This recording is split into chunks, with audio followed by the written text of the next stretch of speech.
Interesting facts about famous people.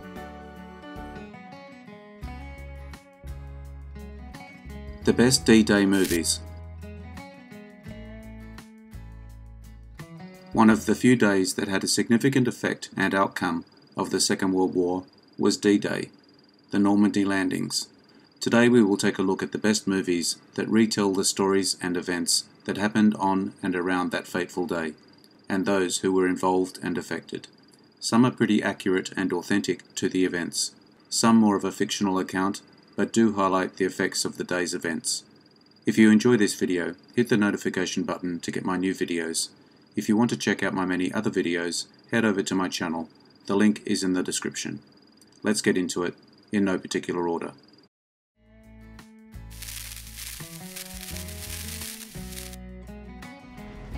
Saving Private Ryan, 1998, boasting the most realistic and authentic depiction of D-Day ever committed to film. Steven Spielberg, using the full arsenal of his experience with special effects and action sequences, gave us a soldier's perspective on the D-Day landings, using it as a starting point for its main plot. One of the biggest and most intense World War II battles in movie history.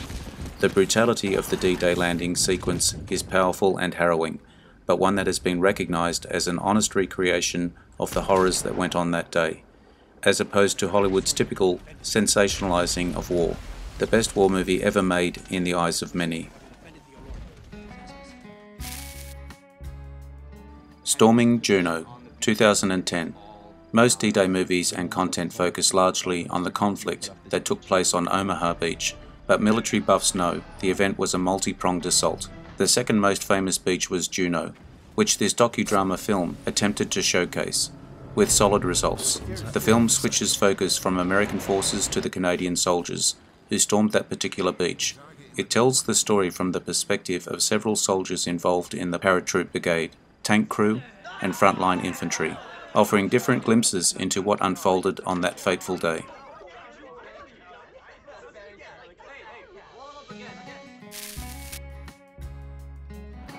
Breakthrough, 1950.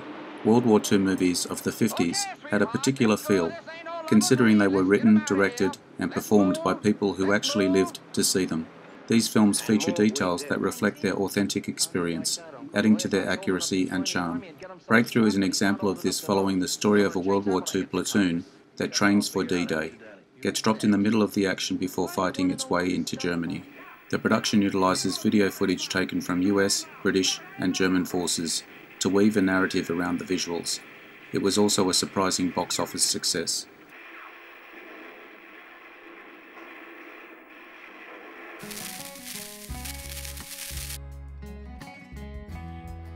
A Matter of Resistance, 1966. A French romantic comedy set around the Normandy invasion. A young Catherine Deneuve plays Marie, a country girl who is the young bride of an older farmer. She catches the eye of a German commander, who bivouacs his troops nearby.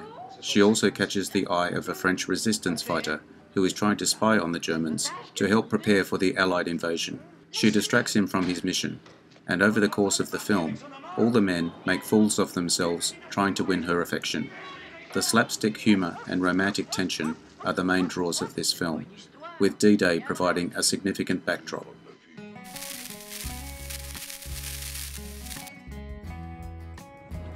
Ike, Countdown to D-Day, 2004.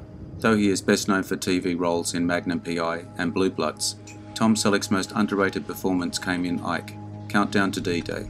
Selleck shaved off more than just the moustache for his portrayal as General Dwight D. Eisenhower, one of the most brilliant strategists ever to have graced the United States military. The film starts out 90 days prior to Operation Overlord, and builds up to the inevitable conflict. Selleck masterfully plays Eisenhower as a man trying to effect the single most important invasion in history, while dodging the politics of his peers like General Patton. The movie effectively shows how, through a mixture of superb diplomacy and strategy, he manages to accomplish the impossible.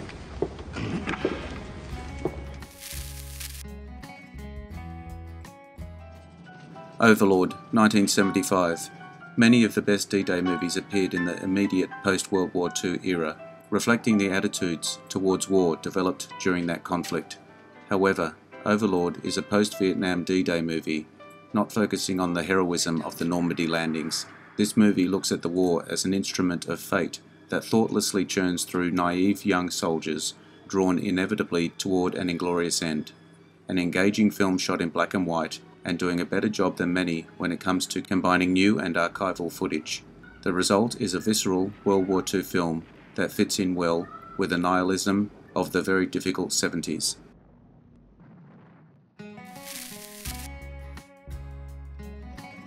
"36 Hours, 1964. Intelligence in World War II is infamous for some of the elaborate schemes devised by both sides to deceive the other. In this movie, German intelligence tries to get the plans for the Allied invasion through an elaborate ruse, where they convince an American officer that the war is over. The movie stars James Garner and Eva Marie Saint. It's also a taut thriller, as the subtle deceptions deployed by the Germans make it all too easy to let details slip, creating a sense of tension. Very simple. No sleep. Unless I get 8 hours, I'm just no good the next day.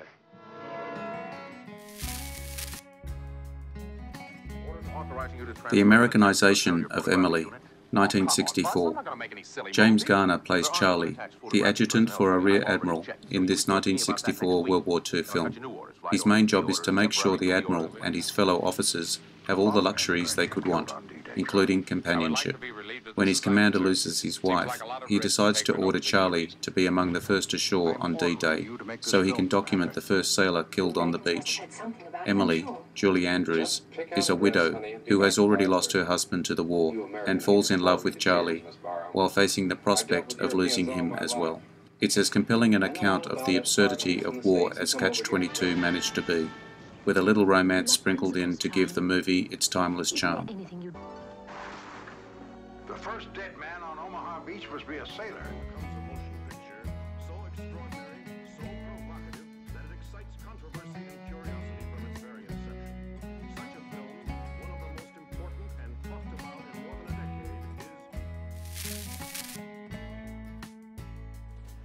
The Big Red One, 1980.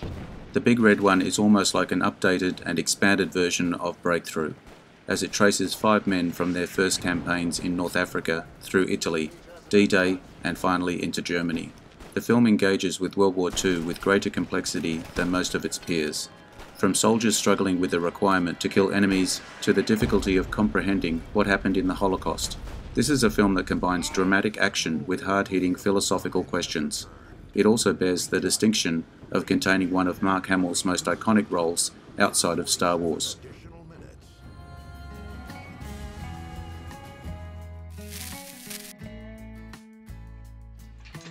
The Longest Day, 1962, is one film that focuses exclusively on D-Day as a central theme, with a runtime of almost 3 hours.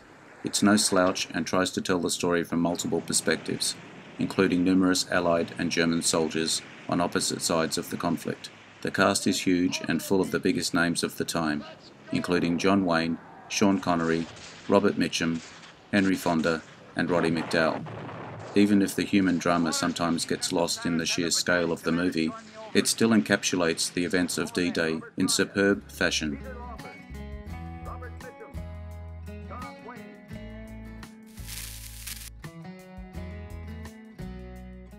I hope you enjoyed the video.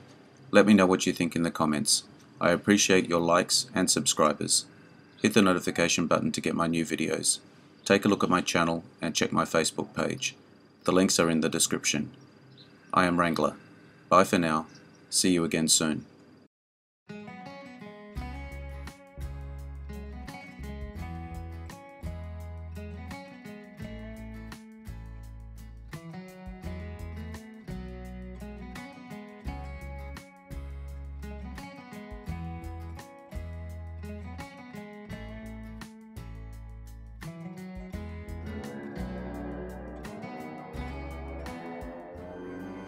Interesting facts about famous people.